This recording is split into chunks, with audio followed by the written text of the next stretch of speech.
Profesionales, emprendedores, innovadores, líderes, agentes de cambio. Y ahora su moderador, Javier Hernández Acosta.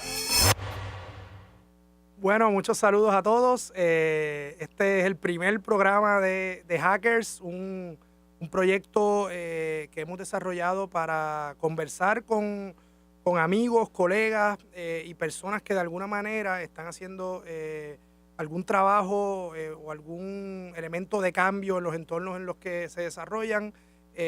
Por eso hablamos de emprendedores, pero también de innovadores, de líderes, de personas solidarias, inquietas, y personas que inconformes con lo que tienen a su alrededor y que siempre están buscando la manera de generar cambio. Y esto ocurre desde muchos escenarios, por eso un poco trascendemos el componente empresarial y lo ampliamos a múltiples contextos, porque ese cambio se puede dar en comunidades, se puede dar en organizaciones, se puede dar en instituciones, se puede dar a nivel internacional, etcétera, etcétera.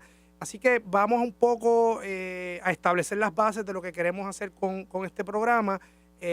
Como muchas ideas y muchos proyectos, este es el resultado de muchas buenas conversaciones con queridísimos amigos como el tocayo, colega y amigo a Javier de Jesús, que está aquí conmigo en esta inauguración de este programa. Muchísimas gracias por la invitación y la verdad que es un privilegio poder estar aquí contigo compartiendo una vez más un proyecto que se va de la idea a la realización en un corto periodo de tiempo para lograr el impacto que se quiere. Así que muchísimas gracias y saludos a todas y a todos que nos están escuchando. Y es interesante, quiero hacer un poco el trasfondo del nombre, porque en esas conversaciones que habíamos tenido, hablábamos de esta figura que está allá afuera, que está haciendo cosas, y que vamos a tratar de describirlo, y que yo creo que el programa en sí, al mismo tiempo es un ejercicio de investigación, de ir viendo cómo se van a ir cuajando esos perfiles, a ver si vemos ese denominador común, y cómo eso también se traduce luego en maximizar el impacto que tienen, porque también es un ejercicio de darlos a conocer, de conectarlos. Y en esa búsqueda, a través del amigo Chente y su podcast del Mazacote, le hicimos la pregunta a Rafa Cancel, que en algún momento pronto esperamos tenerlo aquí. Y Rafa es abogado de profesión, ambientalista, baila salsa, tiene una empresa que genera cambio social a través del baile, y cuando le hicieron la pregunta, Rafa en aquel momento contestó que él era un hacker social. Y a mí me pareció un concepto bien interesante, porque él hablaba de que todo el tiempo él está buscando cómo intervenir con unas estructuras, en el sentido amplio de la palabra, y cómo transformarlas por el bien de la sociedad. Así que esa es la razón detrás del concepto de hacker, porque un hacker siempre está buscando cómo quebrar algunas estructuras que no necesariamente funcionan para el beneficio común. Correcto, yo creo que parte hay un sentido de no entender bien el concepto de confort que a veces se trata de comunicar en ciertos espacios y ciertas estructuras, y yo creo que hay esas figuras que logran tener una inquietud constante, no decreciente, que está guiada por compromiso, por aspiración a mejoramiento y sobre todo a un bien común que los mueve insaciablemente a tratar de rebasar esas estructuras sin dejar dicho de que también son grandes diseñadores y que crean estructuras alternativas que permiten entonces sustituir adecuadamente unas que en ocasiones no estaban cumpliendo sus propósitos. Claro, digo, y hay que hacer la aclaración también de que el nombre no hace la cosa, ¿verdad? Al final del día había que ponerle un nombre al programa, pero sí el reconocimiento de que hay un perfil que trasciende la suma de las partes, ¿verdad? Ya hemos sido bastante claros en adjudicar el concepto de emprendedor, de innovador, de líder, de gerente, de agente de cambio, pero hay algo más que se da cuando hay intersecciones entre esos componentes, y que nosotros como universidad de alguna manera necesitamos identificar qué es lo que necesita el país.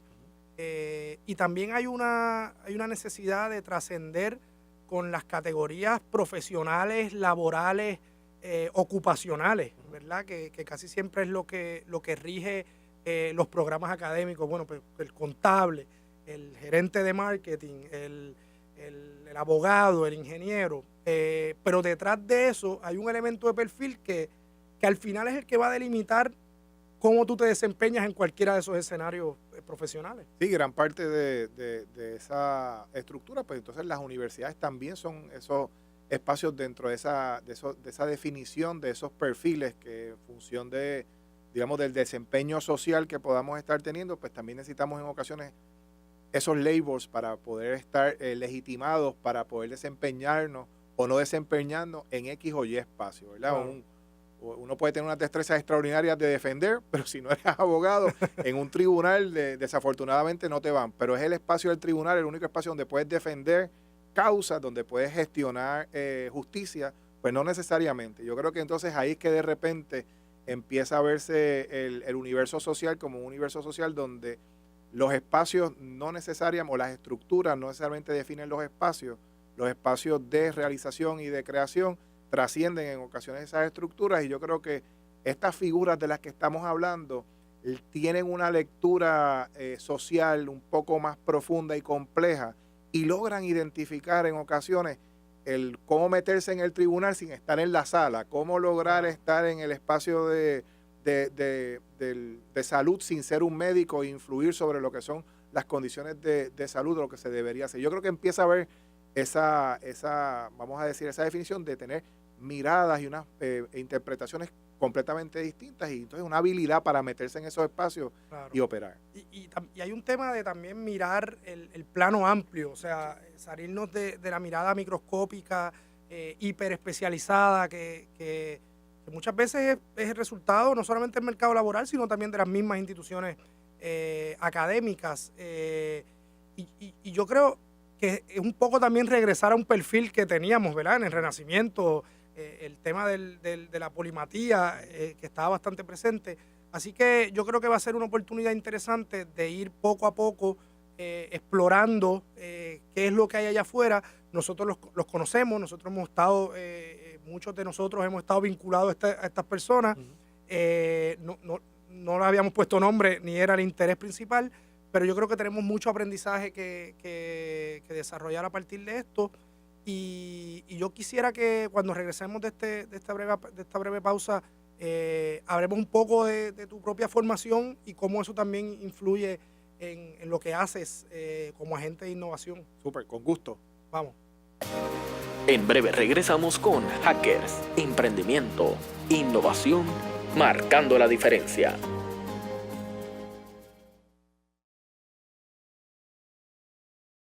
A Hackers, profesionales del emprendimiento y la innovación. Bueno, Javier, tú mencionabas hace un rato el tema de los diseñadores, ¿no? Y en tu caso, que has estado muy vinculado al tema de innovación, emprendimiento, tienes una formación en arquitectura y es algo que en los últimos años también ha proliferado en términos de cómo llevamos también esa formación de diseño de una manera transversal en otros campos.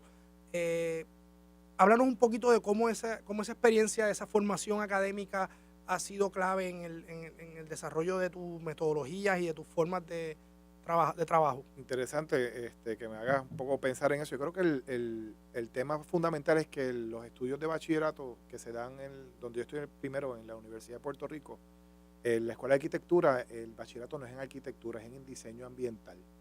Ese es el término. Entonces es bien interesante cuando de repente la formación que yo tuve, ¿verdad? Y que tuvimos muchos de los que estudiamos en esa época, era una formación de contexto. Es decir, tú diseñas soluciones que están basadas en problemas reales, pero que están representados en lugares específicos que son seleccionados y te llevan a ti a tratar de reconciliar soluciones creativas que te distingan de 15 compañeros. Claro. Que a la misma vez logren digamos, una atención más allá de lo razonable a las condiciones climáticas, contextuales, infraestructurales, económicas, y que al final del día el que vaya a usar eso tiene que tener un nivel de satisfacción que le plazca y que el lugar sea, ¿verdad? Como dice Vitruvio, sea firme, sea bello, pero también sea seguro en ese sentido. Claro. ¿No? Entonces, lograr ese balance es algo que aprendí enormemente en ese tema del diseño ambiental, y fue algo que realmente como que vine a entenderlo profundamente, cuán valioso era ese enfoque cuando tuve la oportunidad de ir fuera, entonces ya a los grados de arquitecto, a conseguir estudiar arquitectura fuera, que fue cuando estudié en the Cooper Union for the Advancement of Sciences and Arts, estudiando en la ciudad de Nueva York. Pues entonces era como que ahora, si quieres nivel de complejidad, pues este es el nivel de complejidad, vives en un vecindario bien complejo y tratas de entender todas estas cosas que antes las habías visto de manera discreta en vecindarios en Puerto Rico, pero de repente tienes esto ahora a su máxima expresión. Y yo creo que fue la ciudad de Nueva York la que, ese tiempo allí, el que me permitió entender, ¿verdad?, cómo el diseño estaba en todas partes, no solamente el aspecto físico, sino el aspecto ambiental, el aspecto de lo político, el aspecto de lo económico, el rol del neoyorquino. O sea, el neoyorquino no se queda callado, es una figura, no es un americano, es un neoyorquino, claro, que tiene, o sea, que hay un asunto de responsabilidad social, cívica, de activismo. Yo viví en un vecindario donde el activismo era, o sea, es el East Village, donde está, o sea, toda esta comunidad, migrantes, puertorriqueños, en esa época había muchos europeos orientales, había una migración extraordinaria, y viví ese periodo particular de mediados de los años 90, y ahí fue que de repente dije, pero un momento, ser arquitecto es mucho más que hacer un edificio. Ser arquitecto es meterte en otros espacios. Y ahí fue que como que realmente logré en alguna medida entender qué era, ¿verdad?, o realizar yo, darme cuenta yo de cuál era el arquitecto que yo quería hacer. Un elemento que agregó y puso, ¿verdad?, como digo yo, el último grano fue entender dónde había estudiado. Yo voy a estudiar, en el momento dado que, Javier, ¿verdad?, que yo termino acá en Puerto Rico, mi papá muere. Entonces yo había solicitado a varias universidades en los Estados Unidos, y todas estas universidades que yo quería estudiar costaban 50, 60 mil pesos al año. Pero yo había solicitado a una que era gratis. Y yo había solicitado sin saber por qué era que era gratis. Yo descubro porque cuando me aceptan y voy a estudiar, que me costó, lo digo aquí porque es que a mí me costó $300 al año estudiar en la ciudad de Nueva York, 2 años. O sea, es un privilegio. ¿Por qué? Porque un hombre y una mujer en el siglo XIX decidieron los rendimientos de sus invenciones, ponerlos para crear una universidad, para dar acceso a educación en aquel momento dado a hombres y mujeres negros que no tenían acceso a la educación, y se creó un proyecto educativo de la calidad que es la universidad hoy día, y permitió, hasta el momento que yo estudié, luego han venido 2 puertorriqueños más, que en aquel momento dado 2 puertorriqueños, pudiéramos haber 3 puertorriqueños, Marimater O'Neill, Humberto Betancourt y este servidor, habíamos estudiado gratuitamente, unos artes, otra arquitectura, pero había estudiado ahí. Y ahí fue que yo dije, yo redondeé el tema. Aquí yo voy a ser un arquitecto que va a trabajar para la arquitectura desde las universidades, para transformar la educación y buscar la manera de que yo no sea el único que pueda tener el privilegio en un momento dado de tener una educación asequible para que pueda transformar su vida y ayudar a transformar el mundo en un mundo mejor. Ahí fue ¿verdad?, que hizo eso de alguna manera clic en mí. Con la suerte de que me gradué, y un decano interino en ese momento de la Universidad de Puerto Rico, 2 días después de la graduación, me dice, mira, hay una posición para un profesor de 2º año en la Escuela de Arquitectura en Puerto Rico. ¿A ti te interesa? Estoy rumbo al aeropuerto, voy para allá, porque es que era la oportunidad de poder empezar lo que ha sido realmente, ¿verdad?, el hacer gestión. Es interesante que menciones porque el grado es importante, pero esto ocurre en un contexto, o sea, un contexto geográfico y a veces unos trasfondos sociales y culturales que llevan a uno ahí. O sea, que es bien importante también, más allá del grado, saber dónde se da esto. Y con esto quería preguntarte también, ahora que mencionas el tema de la academia, el tema desde dónde trabajamos, desde dónde accionamos y tratamos de provocar ¿verdad?, este cambio. Y sé que has tenido experiencia de gobierno, sé que has tenido experiencia en academia, sector privado y empresarial. ¿Cómo es esa experiencia de la suma de esas partes, de la importancia también de asumir unas responsabilidades en esos roles?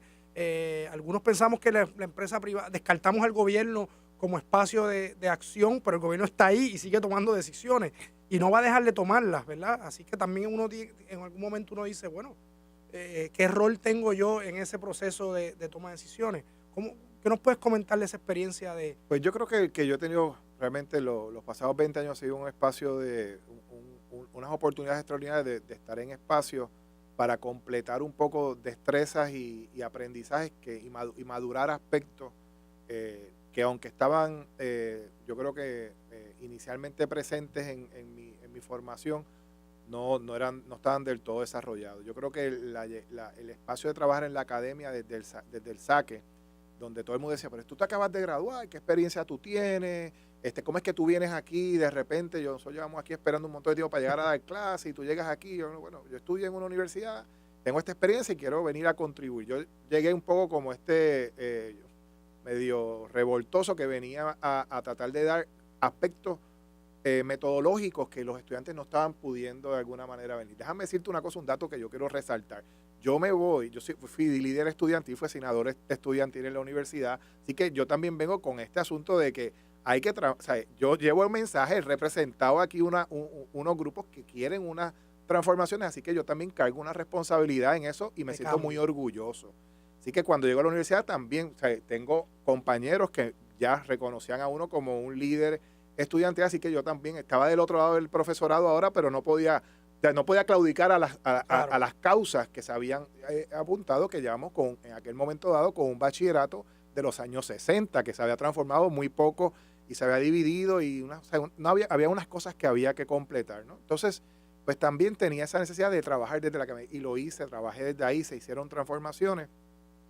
Para mí me marcó algo muy particular, es que yo me fui de un senado académico que había formado un comité para reconceptuar un bachillerato, y 2 años después yo regresé y después volví y todavía el comité estaba trabajando. Entonces se graduaron 2, 3, 4, 5 cohortes y todavía no se habían hecho los cambios. Entonces yo decía, pero ¿cómo es posible? No, entonces, eso ahí.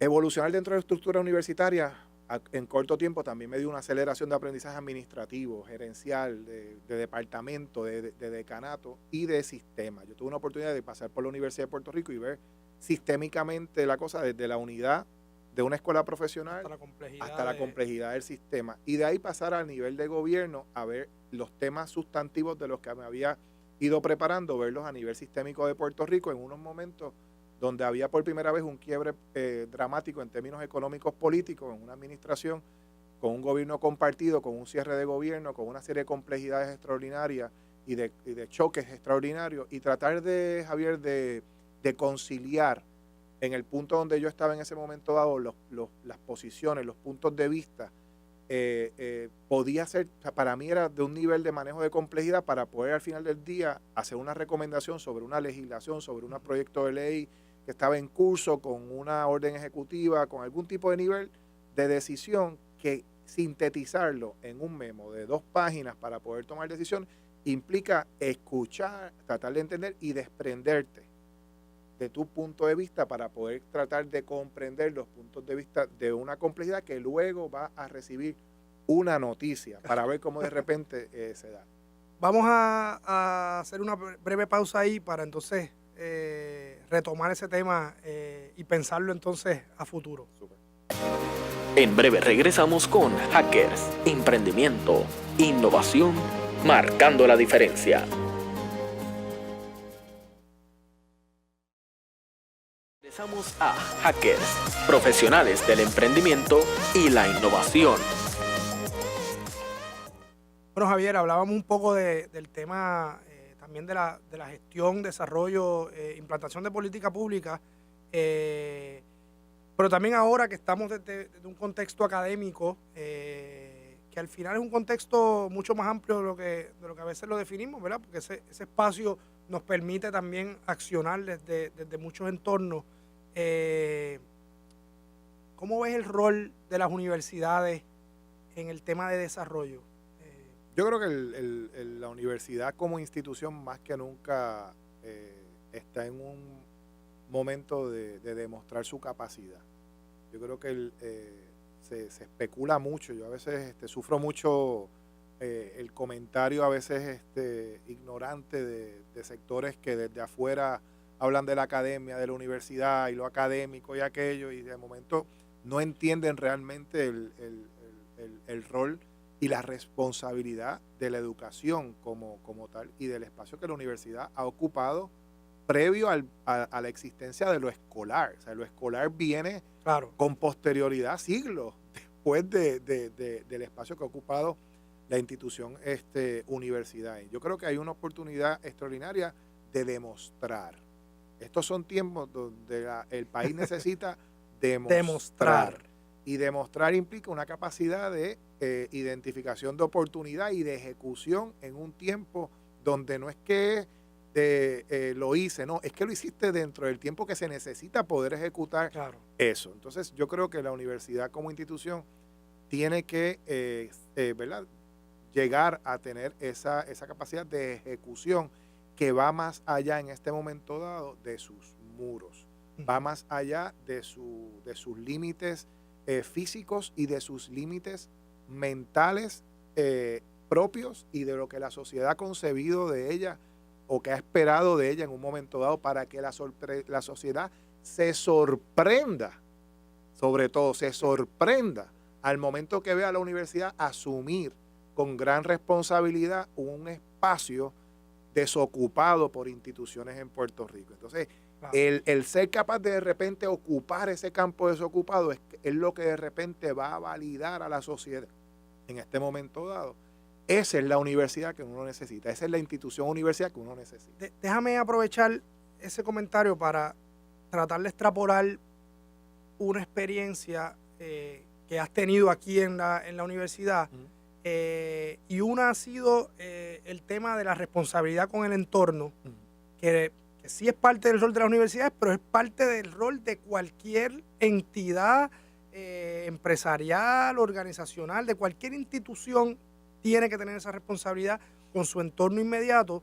Y el segundo, que es un tema que hemos hablado mucho, que es el tema de cómo alineamos todos estos esfuerzos a lo que necesita la humanidad. Y en el caso de la universidad hemos asumido el tema de los objetivos del desarrollo sostenible de las Naciones Unidas. Y estas cosas, aunque las vemos en el entorno universitario, aplican a cualquiera. O sea, cualquier persona que esté tratando de hacer algo para generar algún tipo de cambio, tiene que estar consciente de lo que está pasando en su entorno inmediato y también tiene que estar consciente de cómo de alguna manera está contribuyendo a esos retos. Totalmente. Yo creo que en el espacio que ha ocupado la Universidad de Sagrado Corazón, con esos dos aspectos que tú acabas de hablar, es un elemento de sincronización de la innovación en ese sentido. O sea, si tú quieres hacer una gestión genuinamente innovadora, tú tienes ese rango de la humanidad. Oye, 100 y pico de países, sector público, sector privado, se pusieron de acuerdo para decir, estos son los objetivos de desarrollo sostenible. Y tú aquí abajo, en tu aterrizaje como comunidad, tú dices, pero ¿cómo esto? ¿Qué es lo que yo tengo a mi alrededor? ¿Cómo yo logro parear las necesidades de mi entorno y de mi comunidad con esa realidad? Y yo creo que eso pues ha sido un proceso bien revelador, porque lo que a mi juicio ha reflejado es que valida el elemento transdisciplinario como la necesidad de la mirada y del espacio creativo. Tiene que serlo porque no hay otra forma. O sea, tú no operas segmentadamente en la realidad. Claro. Tú operas en unas especies de interacciones en las que tú incluso transgredes con mucha fluidez espacios que no necesariamente te sentiste que fuiste preparado para el eso. mundo no está tan departamentalizado como las instituciones y los entornos no tienen de un trabajo. Aspecto de fábrica tan dividido, de línea de producción, donde solamente hacemos una cosa y pasamos el paso hacia adelante, ¿no? Y yo creo que ese es el privilegio también de estar en una universidad que está en un entorno urbano. Es decir, una cosa es tú tener un entorno fabril, industrial, donde estás ubicado o retirado en un entorno ¿verdad?, desasociado de grupos de personas y demás. En este caso tienes una universidad que está en un contexto altamente denso, denso empresarial, cultural, comunitaria, histórico. O sea, tienes todas las complejidades que tenemos tener en la realidad nuestra, ¿verdad? Yo creo que obviamente parte de lo que queremos hacer con este programa va a ser, primero dijiste, quiero volver al tema de demostrar, porque creo que tenemos que también destacar a la gente que está demostrando estas acciones que está logrando generar ese tema de impacto y que gente que se pueda mover en todos esos campos. Así que vamos a estar en otras ocasiones tratando de levantar y como conversábamos ahorita fuera del aire, cómo esta gente que vamos a traer a esta mesa, cómo más allá de mostrarlas y de dar a conocer su experiencia, cómo vamos a conectar a esta gente para que empiece a hacer las cosas que amplificar el cambio que pueden generar en el entorno. Así que nos despedimos, pero regresamos la semana que viene con otro programa, el segundo programa de Hackers. Gracias por habernos acompañado en Hackers. La próxima semana los esperamos en un espacio en donde seguiremos en contacto con los profesionales que dejan su huella a través del emprendimiento y la innovación.